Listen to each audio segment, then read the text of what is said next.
In this video, I'm going to show you how to fix error code 15 on YouTube on your Android. So if you're seeing this error message, I'm going to show you a couple of ways on how to solve it.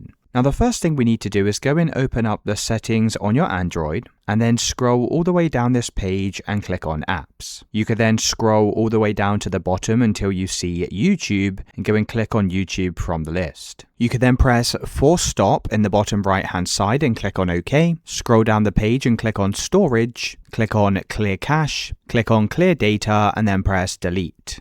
Once you've done this, head back over to the main settings page on your phone, scroll to the top and click on connections. Now click on more connection settings, click on VPN, and if you're currently connected to a VPN, then you'll need to go and disconnect this now, as this can sometimes cause the error message. You'll also need to click on private DNS and make sure this is set to automatic and recommended. Now once you've done this, the final step is just to go and open up the Play Store, click on your profile icon in the top right hand side, and click on manage apps and device. You can then press updates available, and if you see YouTube in this list of outdated software, then just go and update it to the latest version, and that's how to fix the error code 15 on your Android.